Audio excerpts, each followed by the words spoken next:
So welcome to another Advanced Hard Chemistry video. This one's continuing our set of videos on transition metal complexes.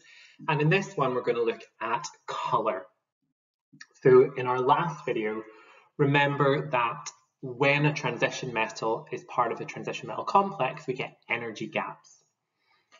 And when it's a small energy gap, we have the preference for electrons from the fourth electron onwards going to the higher energy levels within the complex, within the transition metal, before pairing up. Whereas if the ligand generates a large energy gap, what tends to happen is that you get pairing up of electrons in the lower level before you would start occupying the higher level ones. This is going to have an impact on the color of transition metal complexes. So transition metal complexes are colored because they absorb colored light. Now what happens is that white light will pass through a transition metal complex. Some of that light may be capable of exciting or promoting an electron from one of the lower energy levels of the d orbitals to one of the higher sets of d orbitals in what we would call a d to d transition. And the specific energy gap is going to affect what wavelength of light is absorbed in order to do that transition. So as the energy gap varies, the wavelength of light that would be capable of promoting the electron from the lower to the higher level will also vary, leading to different colors. All of the other colors in visible light just pass through the transition metal complex and make it to our eye. And you can measure on a device the absorption against the wavelength, and you can see specifically where there are peaks. If you're measuring absorbance, those are the wavelengths that are being absorbed. Now, a transition metal complex here is absorbing in the yellow-green range, but whatever color is absorbed, the complementary color, which means the color on the opposite end of the color wheel, is what color the complex will look. So the opposite colors to green and yellow are red and violet. Let me just double check, because that might be on the old data booklet. So what's opposite green, yellow is violet. So this compound would look purple. So summarizing that again, transition metal complexes, they absorb colored, they're colored because they absorb light, specifically visible light. The light is causing a promotion of d electrons from the lower d orbitals to the higher d orbitals in what's known as a d to d transition.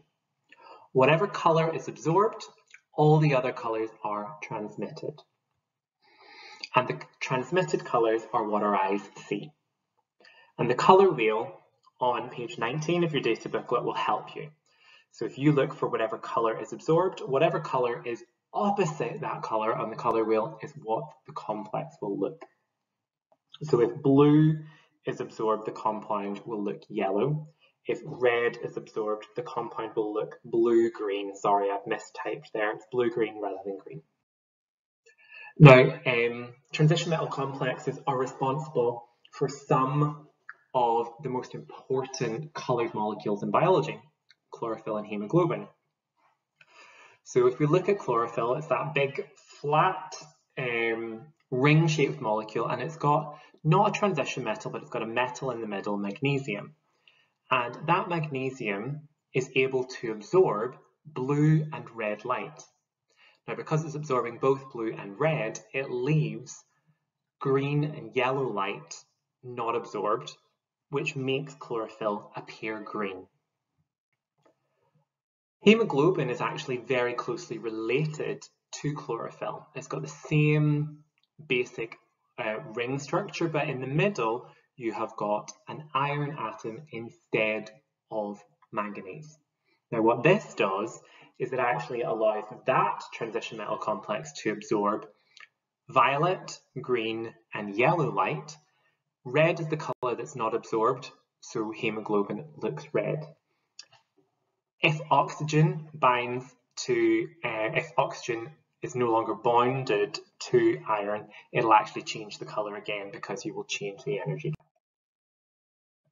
Now we can relay this in what we know as the spectrochemical series, how colour and the wavelength needed is affected by the specific ligands.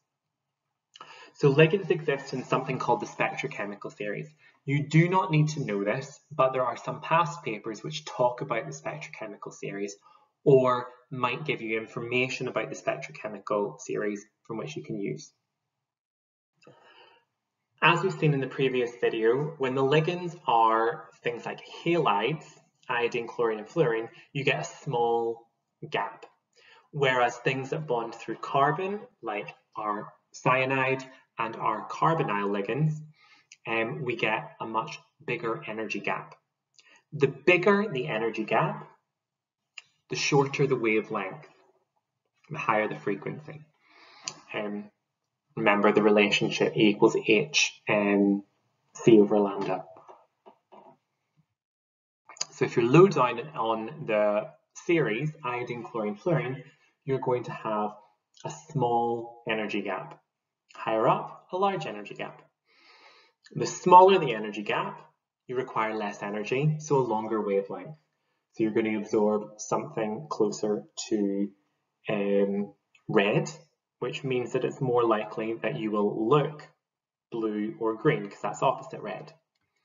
A large energy gap is going to be a shorter wavelength, so you're more likely going to absorb purple or violet, which is going to make you look more yellow in colour. So the same metal with different ligands will have different colours.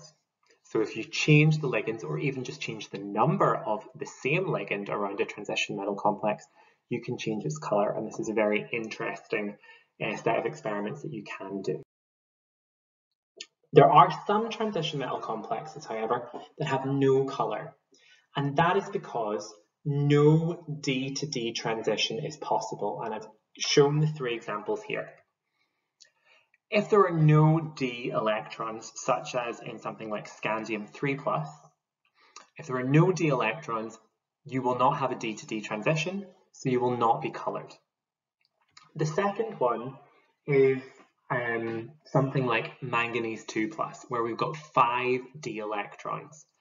Now, while there is space for electrons to move from the lower to the top, you would actually have to change the spin of an electron to get it to go from the lower level to the higher level, and light is not capable of changing the spin of electrons. So there is no real way to promote an electron that has the same spin from the lower level to the higher level, because you'd be breaking the Pauli exclusion principle. So manganese 2+ tends to not be coloured. And the final situation is in zinc complexes, zinc 2+, because they have D10 electrons, so there's no possible transition there. So just be aware that there are some non-coloured transition metal complexes. This can be because no D to D transition is possible, or an alternative explanation could be that instead of absorbing visible light, it's absorbing infrared or ultraviolet light, in which case we would not see a change in colour. Finally, just to make a conclusion, there has been an open-ended question asking about the differences in colours between transition metal complexes. There are a few different factors that determine the colour of a complex. The main one is which metal is being used. Every metal, every transition metal, has its own number of D electrons, has its own size, has its own nuclear charge. This will influence the energy gap that exists and the availability of D electrons. The second one is going to be the oxidation state of the metal. The reason why the oxidation state is important is because it will affect the number of D electrons. And remember from that previous slide, there are some numbers of d electrons that, if they exist, just prevent a transition metal complex from being able to have colour. And finally, we've got the ligands.